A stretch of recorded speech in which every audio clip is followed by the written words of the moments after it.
Partitioning concept चलें। देखें जी, आपका टेबल जब बहुत बड़ा हो जाए और परफॉर्मेंस के इशू आ रहे हों तो आप क्या करते हैं, पार्टीशनिंग टेबल को डिवाइड कर देते हैं। नाम टेबल का एक ही रहेगा लेकिन फिजिकली जो है वो अलग-अलग जो है ग्रुप्स में बढ़ जाता है। उसका क्या फ़ायदा होता है कि number of row let's suppose अगर 100 मिलियन है तो आपने 10 पार्टीशन बनाई है, तो जब क्वेरी जाएगी अगर उसको डेटा सिर्फ एक पार्टीशन चाहिए तो सिर्फ उसी पार्टीशन से उसको डेटा मिल जाएगा, तो उसको पूरा जो है ना उसमें ढूँढना नहीं पड़ेगा। तो वो समझे आपने सबसेट कर दिया तो ज़ाहिर है छोटी जगह पे उसको ढूँढना आसान, performance wise benefit response fast आएगा। इल्ला ये कि वो बिलियंस ऑफ रिकॉर्ड में या मिलियंस ऑफ रिकॉर्ड में ज़्यादा बड़े उसमें जाके ढूँढ के लाए। आईओ जो है कम हो जाएगी, एफिशिएंट हो जाएगी। अच्छा, इसमें मैंने बताया था वर्टिकल और हॉरिजॉन्टल। वर्टिकल जो होता है वो तो actually it's not a partition. आप बड़े टेबल को 2 टेबल में डिवाइड कर दें, 3 में अगर हो सकता है। तो अगर वो नहीं हो सकता तो फिर हॉरिजॉन्टल तो आपका है ही ऑप्शन के पार्टीशनिंग कर सकते हैं कि उस सूरत में वो वर्टिकल से कंफ्यूज नहीं होना। वो तो मैं कह रहा हूँ टेबल में ब्रेक कर देना आपने, तो क्या होगा कि बड़ा टेबल 2 छोटे टेबल बन जाएंगे या 3 छोटे या 4। लेकिन अगर नहीं हो सकता तो ये ऑप्शन है कि आप उसको हॉरिजॉन्टली कर दें। और वो ये कॉलम जो है कैंडिडेट नहीं है पार्टीशनिंग के लिए। अगर दिस इन कॉलम के अलावा सब कॉलम पे पार्टीशनिंग हो सकती है। और उसके लिए आप पार्टीशन फंक्शन बनाते हैं। फंक्शन में आप डिफाइन कर देते हैं कि आपने क्या वैल्यू, आप डेट भी ले सकते हैं, कैरेक्टर भी ले सकते हैं और रेंज भी ले सकते हैं, 1 टू इंटीजर जो है। पार्टीशनिंग स्कीम जो है ये फाइल ग्रुप जब आप देते हैं, फाइल ग्रुप की जगह आपने पार्टीशनिंग स्कीम दे देनी है टेबल, क्योंकि any object you are creating you are putting in some file group. और फाइल ग्रुप में जो डेटा फाइल होती है वो एक या एक से ज्यादा होती है, वो एक्चुअली आपको ऑपरेटिंग सिस्टम में नजर आती है कि आपकी जो डेटा फाइल यहाँ पड़ी हुई है कहाँ पे, ये इस तरह डेटा फाइल पड़ी हैं। तो लॉजिकली आपका फाइल ग्रुप के अंदर पड़ी हैं, किसी ना किसी ग्रुप में होंगी। बाय डिफॉल्ट जब आप बनाते हैं तो प्राइमरी ग्रुप, जब भी आप डेटाबेस क्रिएट करते हैं तो एक डिफॉल्ट ग्रुप जिसका नाम प्राइमरी होता है वो बनता है और उसमें एक डेटा फाइल बन जाती है। इंडेक्स अलाइनमेंट की बात करें कि अगर इंडेक्स पे हम खैर बाद में पढ़ेंगे, वहां भी पार्टीशन की बात है कि अलाइनमेंट होती है अगर सेम फंक्शन यूज करे वही इंडेक्स। और हम ना सर एक इसको क्वेश्चन था। जी जी सर बात कर। पार्टीशनिंग की वजह से आईओ कैसे कम हो जाती है? आयो इस तरह कम हो जाती है कि आप को अगर एक चीज ढूंढनी है 4 कमरों में, ठीक है, और आपको पता है कि वो चीज पहले कमरे में पड़ी है, तो क्या वो 3 कमरों में जाएंगे आप? No sir. तो पार्टीशन में आप जब कर देते हैं तो जब आप डेट सर्च करेंगे 2015 की, तो वो आपको पता है कि सिर्फ पहली पार्टीशन में पड़ा हुआ है, ठीक है। तो आप जी सर। 2016 2017 2018 में नहीं जाएंगे, ठीक है। तो आपने ढूंढा थोड़ी जगह पे, ढूंढा थोड़ी रोज में ढूंढा, तो आयो कम नहीं होगी। जी सर, ठीक हो गया। छोटी जी सर। थोड़ ज़ाहिर है जब आपने उसको लिमिट कर दिया, उसमें क्या होगा कि वो पुराना डाटा वो एक्सेस ही नहीं हो रहा है, तो फिर वो जो है वो भी आपको फ़ायदा है। फिर इसके आगे मज़ीद कॉन्सेप्ट भी हैं, स्ट्रेच भी हैं, वो आप यानी वो अजूर वगैरह पे भी हैं, लेकिन हमारा वो टॉपिक नहीं है। अच्छा, पार्टीशन हायरार्की के फंक्शन मेन होता है, उसके ऊपर आप स्कीम फंक्शन को आप मुख्तलिफ स्कीम से लिंक कर सकते हैं और एक स्कीम इस लाइक अ फाइल ग्रुप हो जाता है, क्योंकि पीछे तो फाइल ग्रुप ही हैं जो पार्टीशन स्कीम आप बनाते हैं, तो उसके अंदर आप टेबल रख रहे होते हैं। तो इम्प्लीमेंटिंग पार्टीशन, अच्छा मैंने इसकी जो एग्जांपल है वो दिखा देता हूँ आपको कि मैंने जो है ये एग्जांपल बनाई हुई है कि डेटाबेस क्रिएट करो। ये भी उसी का पार्ट है, खाली साइज चेंज कर रहे हैं उसका, जो है ना ये साइज इतना हो जाए, वो डिफॉल्ट 8 MB ले रहा होता है जितना भी, इससे कोई फर्क नहीं पड़ता। 4 ग्रुप जो हैं बना दिए हैं हमने, ठीक है। और उसके बाद जो है उन चारों ग्रुप में हमने डेटा फाइल ऐड कर दी। ये हमने उसके थ्रू जो है ना जो है लूप लगाया है, तो उसके थ्रू जो है ना फाइल ऐड कर दिए ग्रुप में। अब ये आप यही तो है, अगर आप एसक्यूएल जब आपको अच्छी आ जाएगी तो इन चीज़ों की आप खुद भी यूज़ कर सकते हैं। और ये तो खैर 4 हैं आपके, अगर 1000 ऑफ रिकॉर्ड हो तो मैन्युअली लिखने के बजाय यू विल प्रेफर कि अभी आप ऐसा कोड हो, लूप लगाएं, ऐसी डायनामिक एसक्यूएल जो है लिखें।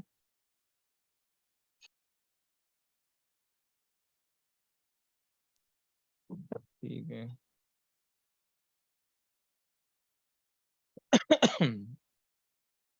तो डेटा फाइल ऐड कर दी, वो मैनुअली भी ऐड कर सकते थे आप।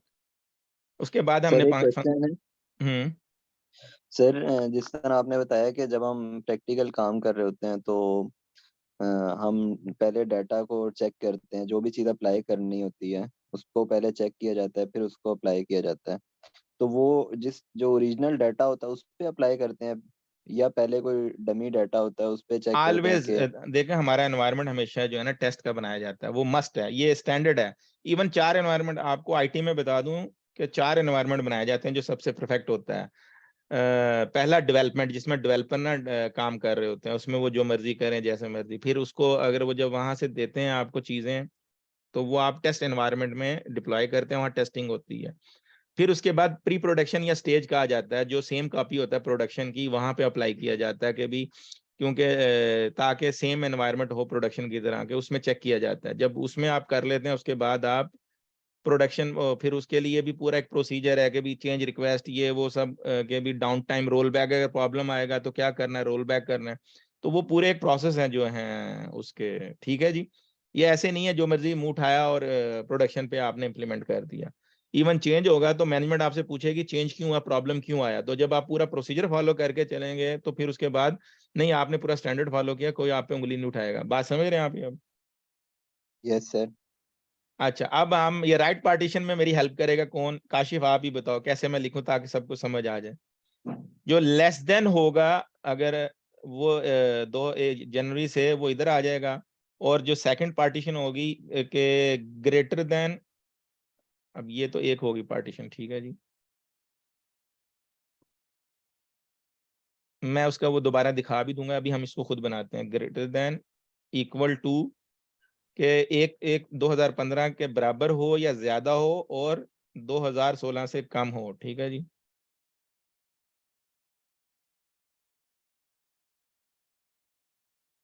लेस देन 2000, ये हमारी दूसरी पार्टीशन बनेगी, ठीक है जी। मैं इसको ऐसे कर देता हूँ ताकि ना पार्टीशन नहीं, वन, ये पार्टीशन, इक्वल टू के साथ वो भी तो आएगा ना, ये क्योंकि कंडीशन में 31 और 12। नहीं, ये लेस देन तो 1 का मतलब 31 हो गया ना जुबैर, जी जी जी जी, ठीक है ओके, ना? लेकिन ये लास्ट वाले में इक्वल टू आएगा ना, तो लास्ट में कंडीशन किसके नहीं, इक्वल आना आप भी वो चले ना मेरे साथ, देखते हैं क्या करना, ठीक है जी। ओके।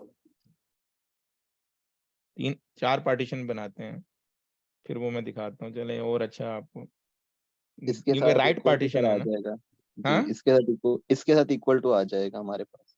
हाँ जी। अब आप मैं ये इंजीनियर जो है ना वो आ रहे हैं, ठीक है। ये हो गया जी लेस देन, तो इसका मतलब 31 तक है, 1 शामिल नहीं है। और उसके बाद जो है चौथी पार्टीशन होगी ग्रेटर देन, ग्रेटर देन 2017। ठीक है जी। ये अगर आप बोलते ना कभी, आपको पार्टीशन इतनी अच्छी समझ नहीं आनी थी। अच्छा, तो अब ये हमारी, आपका जुबैर एतराज है किसी इस चीज पे, बता दें। एतराज तो मेरा नहीं है, लेकिन सर ये क्योंकि ग्रेटर हम और जब इक्वल टू भी तो आएगा। इक्वल टू के सामने ना हम ये लगाए कहाँ तक वो रन होनी थी, यस, 31 ये 12 हसीब ने पकड़ा सही। 2015, हाँ जी। सर वरना वो जो हमारा है ना इक्वल टू, 2017 11 जो है वो नहीं नहीं आता। नहीं, ये इक्वल टू हसीब के ने सही आगे। बताया ना, ये राइट रेंज है। अब लेफ्ट रेंज बनाएंगे तो कैसे बनाएंगे इसकी? हसीब ने, उसने शायद क्लास नहीं ली थी, तो उसको, अब जब जो है लेस देन इक्वल टू आ जाएगा, लेस ठीक देन है। इक्वल टू आ जाएगा, फिर नीचे आ जाएगा ग्रेटर टू। ये फिर सारे ही ये रिमूव सर, कर, जी सर, इक्वल खत्म हो जाएगा और ये लेस देन इक्वल टू और आगे कर देते, ये लेस देन इक्वल टू आ जाएगा। ठीक है जी। तो ये हमारी लेफ्ट रेंज हो जाएगी। लेफ्ट में फर्क क्या है, एक दिन का ये आ रहा है कि आप यू विल इंक्लूड जो फर्स्ट वैल्यू उस पार्टीशन में चली जाएगी, सही है। तो ये मैं फिर भी दिखा देता हूँ वो डॉक्यूमेंट, ताकि ना ये रिकॉर्डिंग में भी आ जाए।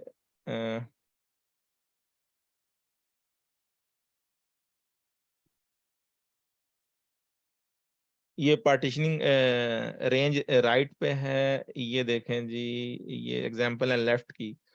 तो न्यूमेरिक वैल्यू में हो रहा है यहाँ पे, तो लेफ्ट पे भी है तो लेस देन इक्वल टू आ गया, और उसके बाद ये हमने जब दूसरी पार्टीशन आई है तो ग्रेटर देन से लेके लेस देन इक्वल टू 100, और इस तरह अगर यही राइट पे चली जाएगी तो वो हमारा जो है राइट में, जो लेफ्ट में है जो ना वो वैल्यू इंक्लूड नहीं होगी, जो पहले वाली वो किस में होगी, राइट पार्टीशनिंग में ऑलवेज इंक्लूड होगी। सिर्फ एक वो जो फर्स्ट वैल्यू है वो राइट वाली साइड पे इंक्लूड होगी, लेफ्ट वाली साइड पे इंक्लूड नहीं होगी, इतना सा फर्क है। ठीक है जी। और यहाँ वो बता रहा है कि range for values E x, ये उसमें क्या है कि ये वैल्यू जो है पहली पार्टीशन में डालेगा, ये वैल्यू दूसरी में, और ये तीसरी, लेकिन क्योंकि ये रेंज आपकी बनती नहीं है वो आप इसलिए कह रहे हैं, तो वो लेस देन ई एक्स क्या होगा, तो इसका मुझे कैरेक्टर का मैं आपको एक एग्जांपल मैं ना अच्छी सी कोई देख के दे दूंगा, क्योंकि अब पार्टीशनिंग की तो समझ आ गई, खाली आप इवन आप खुद भी जा सकते हैं इस चीज पे। तो हम आगे चलें जी। इससे पार्टीशनिंग रन करके भी दिखानी थी जी इसमें, ठीक है, एक तो वो भी दिखाते हैं। मैं डेटाबेस दोबारा ड्रॉप कर रहा हूँ।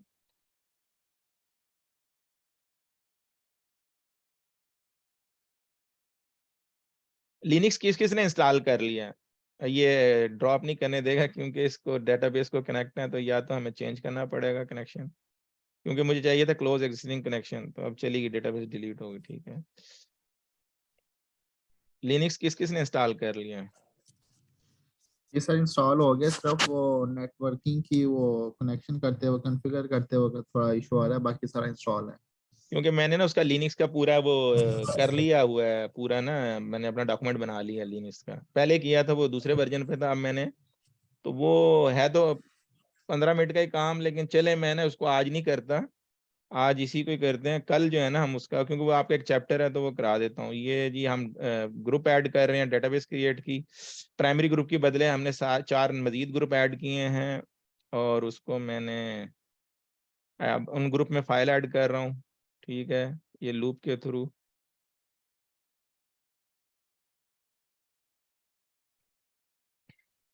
और ये हम खैर कर चुके हैं। ये मैं ये पार्टीशन फंक्शन बना रहा हूँ, मेन जो कोर है पार्टीशन फंक्शन पे, आपकी डिस्ट्रीब्यूशन अगर 3 वैल्यू दी हुई है तो 4 पार्टीशन बनेंगी आपकी।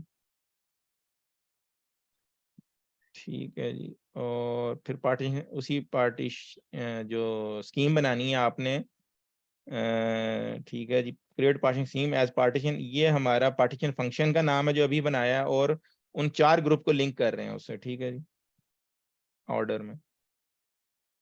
ओके, उसके बाद टेबल पार्टीशन क्रिएट किया गया है, और उसमें जो है डेटा इंसर्ट किया गया है, 2014 से लेकर 2000 जो है 18 तक का डेटा है। और वो खैर वो इंफॉर्मेशन देख सकते हैं पार्टीशनिंग, और वो आप जब देखेंगे तो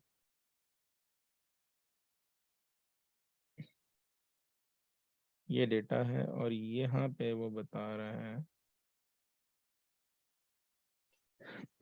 कि पहले ग्रुप में 2 रो गई हैं, वो डेटा देख लें, आप समझ जाएंगे कि कौन सी है। ये रेंज राइट है ना हमने रखी, तो 2014 की 2 वैल्यूज उसमें चली गई, क्योंकि लेस देन 2015 है, 2015 की 3 रो हैं वो आ गई सेकंड में, 2016 की 2 रो आ गई इसमें, और 2017 and greater will come in the 4th partition. ठीक है जी, ये क्लियर हो गया।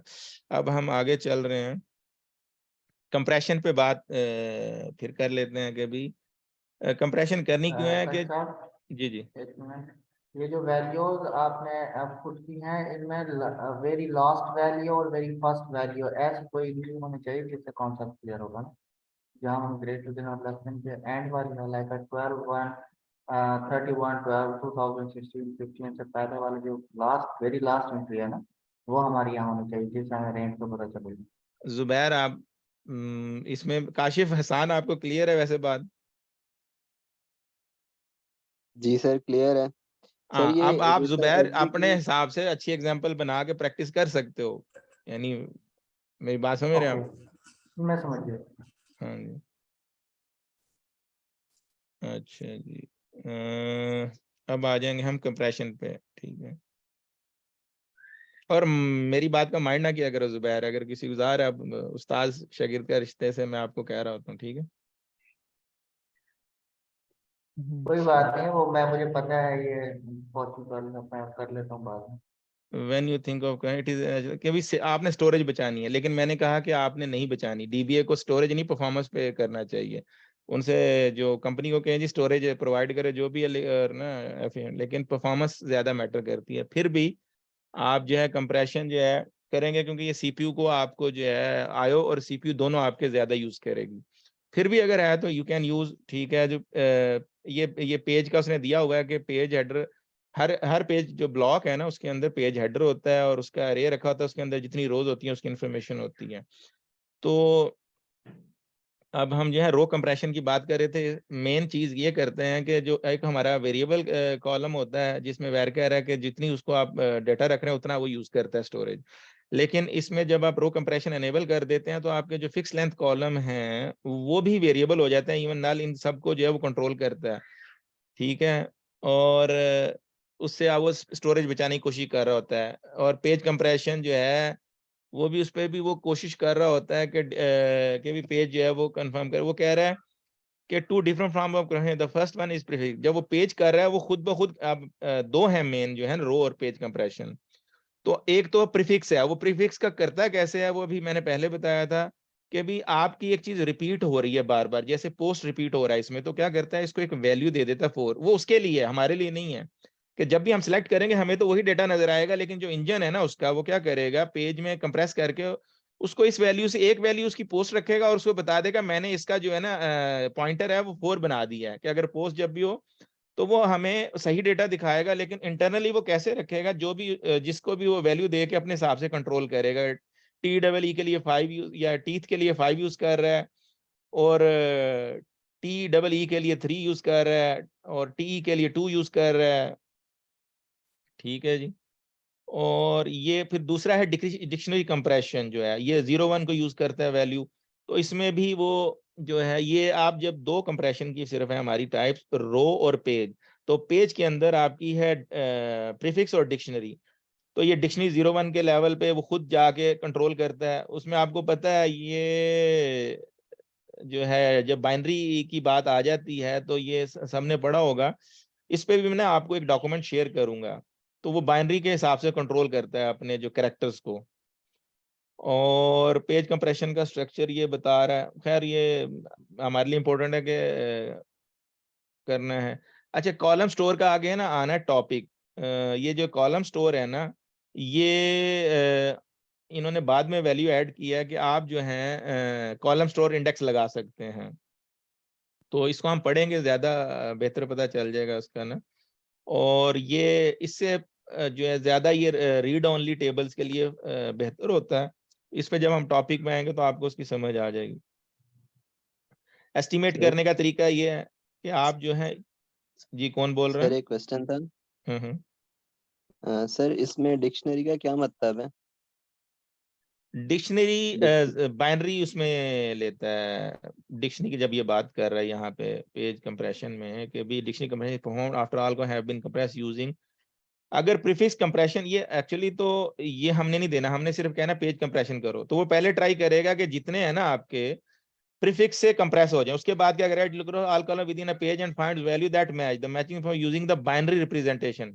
अच्छा, ये जिन्होंने बीसीएस किया उस दिन भी बात किया था कि जो बाइनरी रिप्रेजेंटेशन होती है वो ऐसे होता है, अगर आपको ए लिखना है तो क्या करना पड़ेगा, हमजा आपको बताएं मुझे, अगर मुझे कैपिटल ए लिखना है, कुछ तो पढ़ा होगा आपने, उस दिन मैंने ये बात बताई सर थी इसकी काशिफ। आस्की लिखते हैं। हाँ जी। यस इसमें आस्की के थ्रू जो वो हमारा कन्वर्ट हो जाता है, जो हमारा यानी कि जो भी हमारा टेक्स्ट होता है उसे हम कन्वर्ट कर देते हैं आस्की के सर हिसाब से। आस्की कोड्स लिखते हैं इसके। ए का हाँ जिस जी, तरह आई मैं थिंक इसका ना टेबल दे 65 दूंगा होता है आपको, कैपिटल ए का। आप ना इसका टेबल पढ़ लीजिएगा, तो वो उसको बाइनरी रिप्रेजेंटेशन उसके हवाले से फिर वो वैल्यूज खुद कंट्रोल कर रहा होता है। When it find duplicate add them to a special dictionary at the top of page and in the simple store a pointer, उसकी फिर पॉइंटर करके तो लोकेशन इन द डिक्शनरी यानी वो मेंटेन करता है। तो ये इंटरनल ही है टोटली, ये you are not doing anything, ठीक है। इसमें काशिफ इसमें आप कुछ नहीं कर रहे हैं, सिवाय अब जो ओके आप सर। मैं बताने लगा हूं कि आप जो है, और ये यानी इतना उस हद तक इसको इम्पोर्टेंस ना दें, क्योंकि मैंने अभी तक अपने 20 साल कैरियर में पेज कंप्रेशन नहीं की, जरूरत नहीं पड़ी। और मैंने वही बताया कि हम अवॉइड करते हैं, इससे हमें जो है हमारे लिए डेटाबेस एडमिनिस्ट्रेटर के लिए परफॉर्मेंस बहुत इंपॉर्टेंट होती है। अच्छा, कॉलम स्टोर का मैं बता दूं कि कॉलम लेवल पे नॉर्मली आप जब कर रहे होते हैं ना डील, तो आप रो पे डील करते हैं, लेकिन इन्होंने एक वैल्यू कॉलम स्टोर पे की थी, तो पूरा टेबल जो है वो कॉलम स्टोर के कॉलम लेवल पे इंडेक्स लगाते हैं। तो वो आपको जब हम उसका चैप्टर आएगा ना तो ज्यादा बेहतर समझ आएगी, वो देख लेंगे उस टाइम पे। अच्छा जी, कंप्रेशन लेवल चेक अगर करना है तो आप इस तरह चेक कर सकते हैं। उस दिन हमने ये रन किया, ये कमांड रन करेंगे, टेबल देते हैं और ये हम रन कर देते हैं। ये शायद यहाँ पे चैप्टर 7 अगर ये ऑब्जेक्ट पड़ा हुआ है ना तो उसकी हम चेक कर रहे हैं कि रो लेवल पे कितनी कंप्रेशन कर रहा है। ये ऑब्जेक्ट जो है यहाँ पे कॉपी ठीक नहीं है।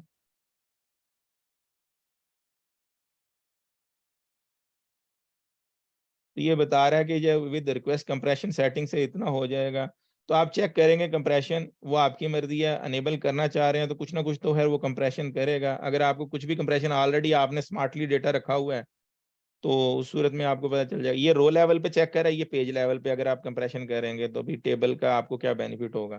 तो ये तकरीबन जो है सेम वैल्यू दे रहे हैं।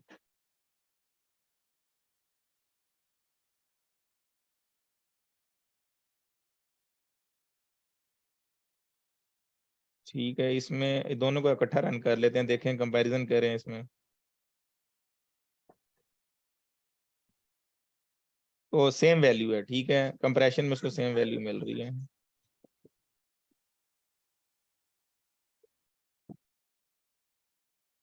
तो आप कोई भी यूज कर सकते हैं। आपने उसको कंप्रेशन को अनेबल कैसे करना है कि आपने अगर डाटा कंप्रेशन उस किसी भी टेबल में लगाना है तो इक्वल टू रो कर देंगे, वो रीबिल्ड करेगा और उसको पूरे टेबल को कंप्रेस करेगा रो से। और अगर आपको पेज से करना है तो आप पेज दे दें, ठीक है जी। और अगर उसको डिसेबल करना है तो यू कैन डू, ठीक है। ये काशिफ इतना काम है आपका पार्ट यस अगर सर। कंप्रेशन करनी है। इससे ज्यादा वो आपने अब समझ लिया कि भी रो लेवल पे और पेज लेवल पे अच्छा हेल्दी डिस्कशन हो गई है उसकी। और अगर इसको आपने ग्राफिक से करना है यस तो सर। पार्टीशनिंग और दोनों चीजें मौजूद हैं, यहाँ से आप कर सकते हैं टेबल पे जाके। ठीक है, वो हमने किया भी था। ये जो है ये तो ओल्ड ऑर्डर स्टेजिंग है, पता नहीं किसके लिए किया था, एग्जिस्टिंग ऑर्डर। तो स्टोरेज है, मैनेज पार्टीशन, ये तो पार्टीशन हुई पड़ी है तो इसलिए वो पार्टीशन की, वरना क्रिएट पार्टीशन ही देता। मैनेज कंप्रेशन देना है तो आप विजिट के थ्रू कर सकते हैं, लेकिन कमांड के थ्रू मेरे ख्याल में ज्यादा आसान है, वहां पे दिया हुआ। ठीक है, नेक्स्ट नेक्स्ट करके यहाँ पे वो देगा आपको use compression for all partition. ये तो हर पार्टीशन टेबल है ना।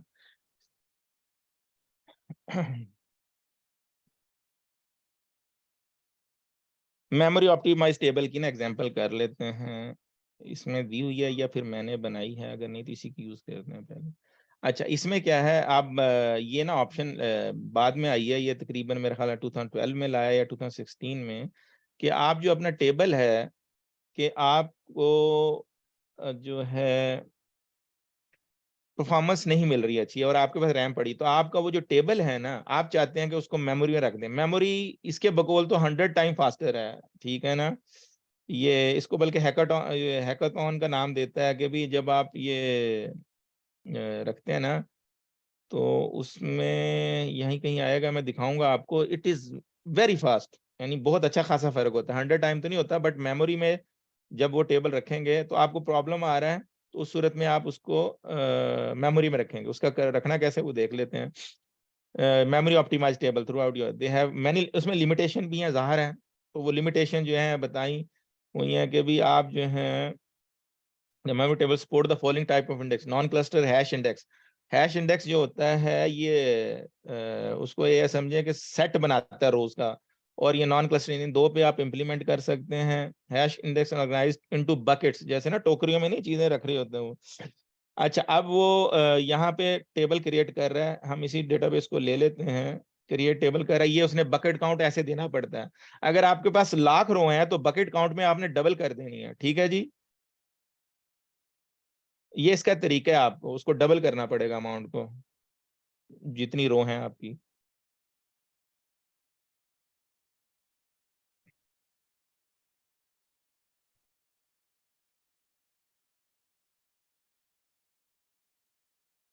कल ना हमारा इंशाल्लाह वो लिनक्स और एक सीक्वल सर्वर को लिनक्स पे ना इंस्टॉल करके बताएंगे, और मैं आपको साथ जो है ना कमांड्स बल्कि कहते हैं तो मैं शेयर कर देता हूँ। मुझे बहुत अच्छा डॉक्यूमेंट मिला है वो मैं शेयर कर देता हूँ आपको, वो आप अगर जिसने इंस्टॉल कर लिया उसकी प्रैक्टिस भी कर ले, वो बेसिक कमांड्स हैं वो।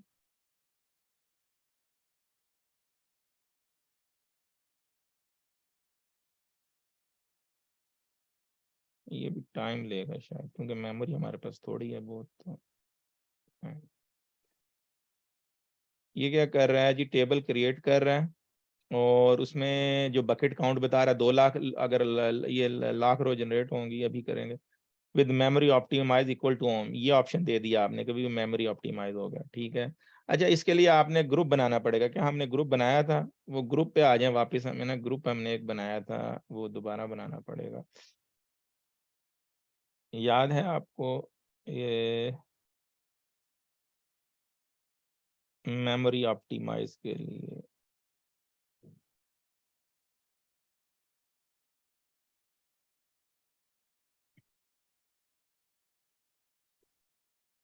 हमने 3 तरह के बनाए थे, स्ट्रीम, फाइल स्ट्रीम के लिए बनाया था,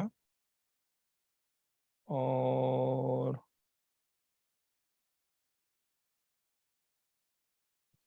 एडिंग फाइल्स,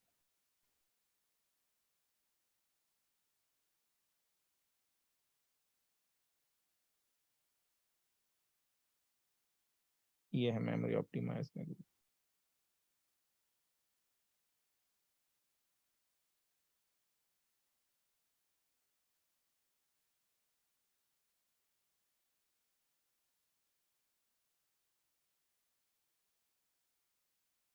इसमें हमें थोड़ी सी मॉडिफिकेशन करनी पड़ेगी, हम चैप्टर 7 के लिए कर रहे हैं इसको, तो चैप्टर 7 कर देंगे, ये भी चैप्टर 7 कर देंगे, और ये भी चैप्टर 7 कर देंगे, क्योंकि वहाँ पे चैप्टर 7 को वो कर रहे हैं। और जो पाथ है वो हम ले लेंगे यहाँ से, जो हमारा अपना ओरिजिनल पाथ है डेटा का।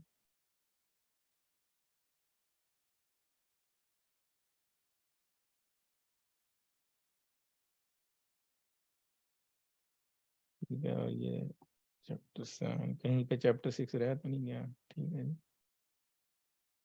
तो फाइल ग्रुप चैप्टर,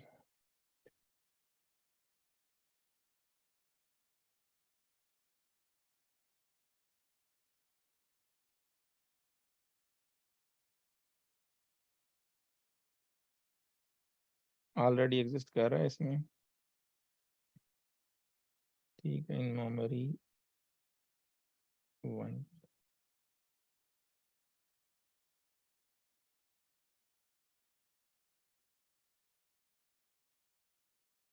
अच्छा इसमें है पैसा,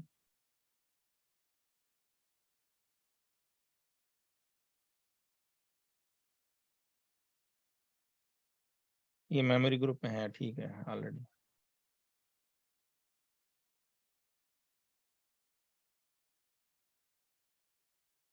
वो बाय डिफॉल्ट एक ही बन सकता है एक डेटाबेस में, तो उसी में रखेगा वो, आप यहाँ उसका नाम देने की जरूरत नहीं है, ठीक है जी। यहाँ पे हम उसको, पहले तो टेबल क्रिएट हो रहा है यहाँ तक, ठीक है जी, ये टेबल क्रिएट हो गया,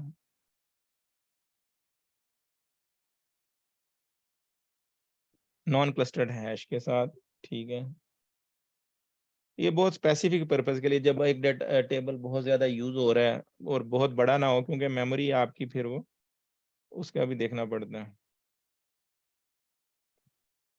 यहाँ तो हमने रखा ही, मेमोरी जो है हमारी 4 GB है, 6 GB, 8 GB, तो ये डेटा पॉपुलेट हो रहा है इसमें।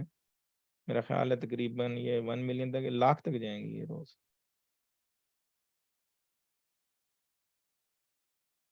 पूरा डिक्लेयर कर,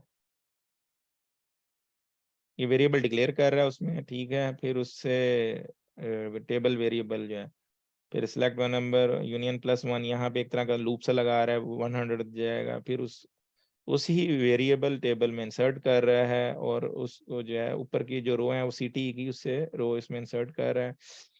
और उसके बाद जो है ये आपका टेबल वेरिएबल जब इसमें डेटा आ गया, तो फिर इंसर्ट करके उसको बकायदा जो है इंसर्ट कर रहा है, कॉलम बना रहा है, सिलेक्ट टॉप 1 नंबर फ्रॉम ये सी वेरिएबल से, ठीक है जी। और उसके बाद गेट डेट जो है, ये कॉल डेट ऐड करके DD, ठीक है। ये ऊपर जो टेबल क्रिएट किया है, और top one from order by new ID, ठीक है, ये विंडोइंग फंक्शन है उसका, ठीक है, हमारा ये क्रिएट हो गया तकरीबन जो है, ये रो इम्पैक्ट हो गया। अच्छा जी, अब ये आगे हम देखते हैं कि हमें क्या बताना चाह रहा है।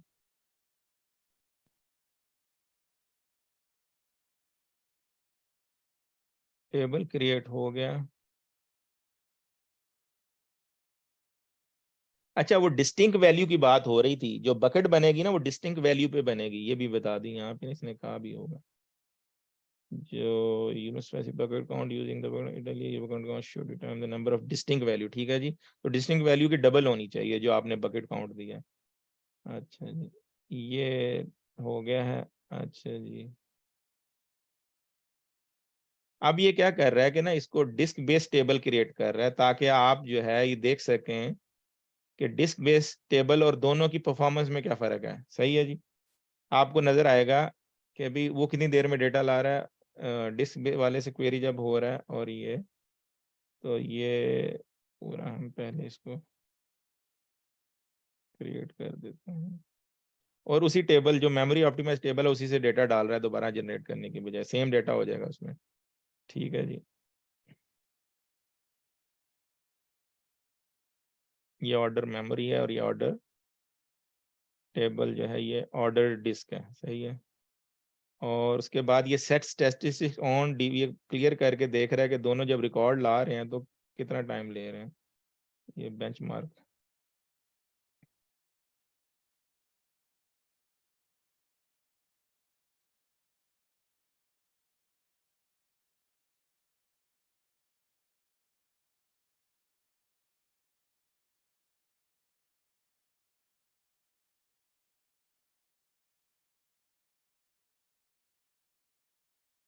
ठीक है, ये इंसर्ट हो गया। अब ये set statistic time on dB, ये फ्री कर रहा है मेमोरी को, क्लीन कर रहा है बफर, जो डेटाबेस बफर की नहीं बात की थी आपके मेमोरी में लाके, कहाँ हर चीज क्लियर कर रहा है, और फिर ये दो क्वेरीज रन कर रहा है, एक मेमोरी टेबल पे रन कर रहा है और एक, ठीक है, इससे स्टैटिस्टिक आपकी जो है ना साथ दिखाएगा सेट स्टैटिस्टिक टाइम ऑन से, तो ये टाइमिंग की बताएगा उसकी स्टैटिस्टिक्स आने दें इसको, रिजल्ट को, दोनों को रन कर रहा है, पहला मेमोरी से ला रहा है और उसके बाद दूसरा वो लाएगा उस डिस्क वाले टेबल से जो।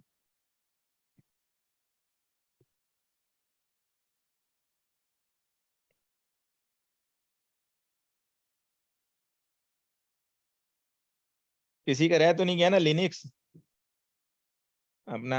हसान आपने कर लिया, काशिफ आपने कर लिया? ये सर इंस्टॉल है, वो सिर्फ एक वो नहीं, आपका सेटिंग। हो गया है, ठीक है, वो अब हसीब के साथ कर लेना, हसीब स्मार्ट उसमें इसने नेटवर्क के साथ देखा था, तो मैंने मेरा जो यूट्यूब पे देख लेना, उसमें बड़ा अच्छा मैंने बताया हुआ है, बाद में भी चेंज कर सकते हैं आप, सारी चीजें वो हैं उसमें, NMTUI से उसका होस्ट नेम सेट करना है, और नेटवर्क बड़ा आसान है, और जो है लिनक्स इंस्टॉलेशन भी वो जो है ना, मैं मेरे पास तो खैर डाउनलोडेड है, फिर मैं आपको सारे लिंक बताऊंगा कहाँ कहाँ से उसकी ना, वो इस तरह स्ट्रेट फॉरवर्ड नहीं है, इवन माइक्रोसॉफ्ट को भी पूरे पैकेजेस रखने पड़ते हैं उस तरह, पाइथन अनेबल करनी पड़ती है, वो काफ़ी चीज़ें, लेकिन मैंने उसको काफ़ी सिंपल किया, मेरा ख्याल है 10-15-20 मिनट में हो जाएगा वो, उसको कॉपी करना है कैसे, तो ये थोड़ा सा आपका लिनक्स हैंड्स ऑन भी हो जाएगा, मैं डॉक्यूमेंट भी शेयर कर दूंगा।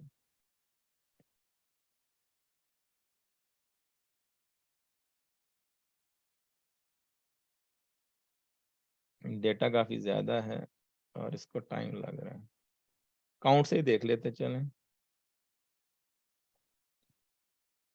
ये बस ये देख लें, यहाँ पे उसने रिजल्ट बताया हुआ है, वो कह रहा है मेमोरी वाले में आपके जो है, जो रोज लाने में थोड़ा ही फर्क बता रहा है, खैर इसमें तो क्योंकि डेटा फेच करने में टाइम लगा है उसको, काउंट में कह रहा है कि यहाँ पे ये काउंट करके चेक कर रहा है, तो यहाँ पे जो टाइम है मेमोरी वाले का 171 मिली सेकेंड है, इसका 582 मिली सेकेंड है।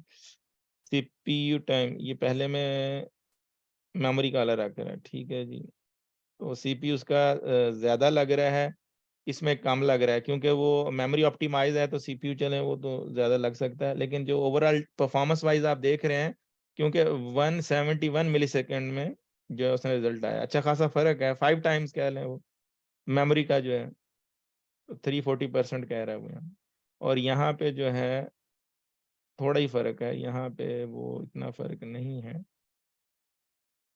बट जब आपका टोटल जो है कंपैरिज़न होता है, यहाँ पे जब आप लगा रहे हैं फ़िल्टर के साथ, तो फ़िल्टर के साथ क्या फ़र्क डाल रहा है कि जो मेमोरी टेबल जो है वो, ये हम पहली बार कौन-सा क्वेरी कर रहे हैं, ऑर्डर डिस्क बाद में, पहला मेमोरी में।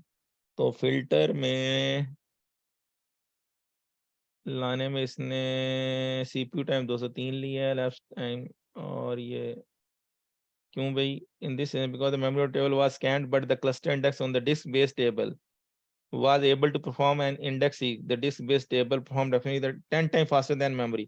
तो ये कह रहा है कि जब फिल्टर लगा रहे हैं तो जो डिस्क वाला टेबल है that is performing better than, because उस पे आपका जो है क्लस्टर इंडेक्स लगा हुआ है, क्योंकि मेमोरी ऑप्टिमाइज टेबल पे आप नॉन क्लस्टर लगा सकते हैं। कल या परसों परसों पढ़ेंगे हम इंडेक्स क्लस्टर और नॉन क्लस्टर, तब आपको समझ आएगी कि इनकी परफॉर्मेंस का कितना डिफरेंस होता है। तो वो ये कह रहा है नॉर्मल उसमें तो मेमोरी से फ़र्क पड़ता है, ठीक है, अच्छी बात है, तो ये भी क्लियर हो गया हमारा यहाँ पे।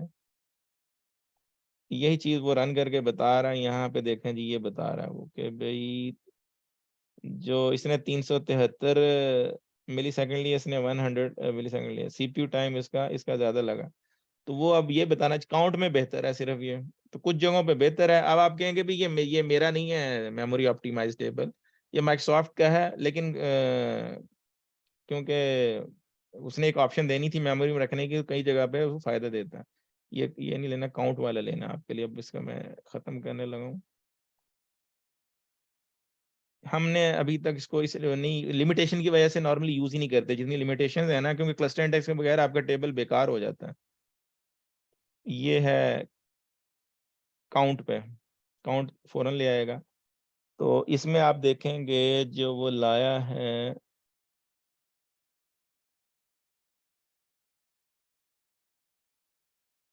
SQL सर्वर एग्जीक्यूशन टाइम, तो ये तो डिस्क का ही बेहतर, ये वाला शायद ना।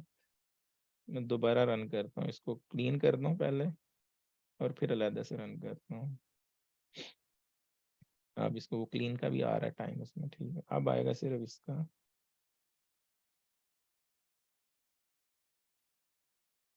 ठीक है, तो उल्टा हमारी पता है कि ये स्लो आ रहा है, ये नहीं ये है, ठीक है, पहले वाला ये लेफ्ट टाइम जो ले रहा है ये 46 मिलीसेकंड ले रहा है, और ये ले रहा है 1104, ठीक है जी। और ये सीपीयू 31 मिलीसेकंड ले रहा है, ये पहले वाली क्वेरी है ना हमारी, और ये दूसरा ले रहा है 1078। तो there is a difference, memory में डिफरेंस है। आपके पास मेमोरी अच्छी हो, हमारे पास तो वैसे ही हमने यहाँ थोड़ी मेमोरी दी हुई है, वो परफॉर्मेंस है। लेकिन जब बड़े पैमाने पे एक ऑप्शन दे दिया उन्होंने, ठीक है काशिफ, हसान, हमने मेमोरी ऑप्टिमाइज भी कर लिया है, ठीक है। आज का ये चैप्टर हो गया है, 8वां हमारा बड़ा इंपॉर्टेंट है कल, लेकिन मेरा प्लान है लिनक्स सीक्वल सर्वर को लिनक्स में इंस्टॉल कराने का। अगर टाइम बचा तो फिर इसको भी स्टार्ट कर देंगे।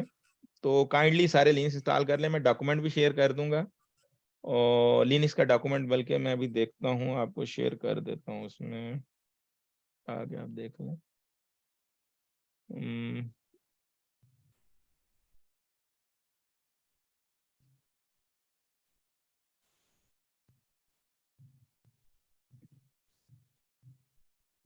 मेरा ख्याल है मेरे पास वो ना यहाँ नहीं है।